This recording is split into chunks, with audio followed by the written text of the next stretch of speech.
président, mandataire, vous avez les preuves matérielles. Ces images l'illustrent à suffire. De basses manœuvres auraient été mises en exergue par cet homme, mais sortant de la municipalité de Mbangasina pour un autre passage en force, le troisième du genre, à la tête du exécutif communal.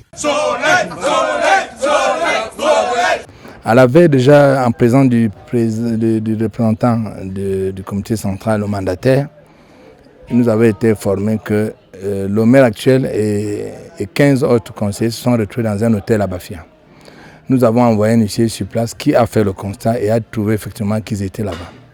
Il a promis 2 millions aux conseillers municipaux pour son élection.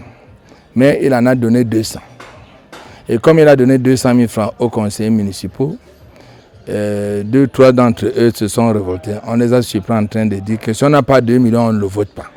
200 000 francs donc, en lieu et place des 2 millions de francs promis pour cet achat de conscience des conseillers municipaux, une affaire avec preuve à l'appui, affirme-t-on ici, qui a fait l'objet de l'ouverture d'une enquête par la police.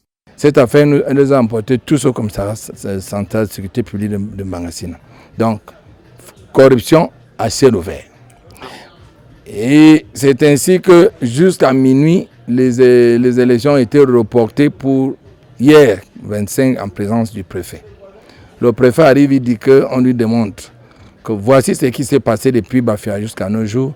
En réalité, d'après le test du ministre de la décentralisation et du ministre et du secrétaire général de l'RDPC, ce monsieur ne peut plus être candidat à sa propre succession dès lors que la corruption a été prouvée.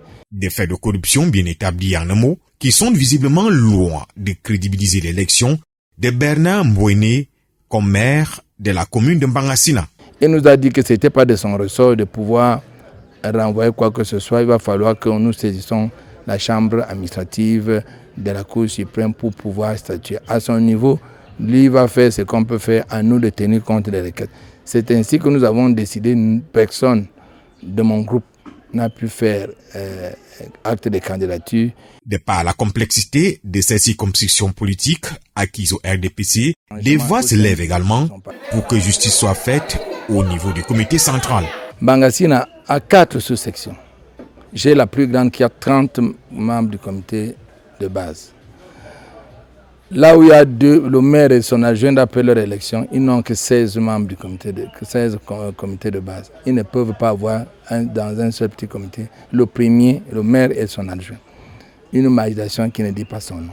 Les règles du jeu ont été faussées en Mbangasina, vivement que la hiérarchie du parti se penche sur la question, surtout qu'il se dit ici que l'actuel maire aurait les démêlés avec la justice au sujet de l'exploitation du sable de Mbangasina.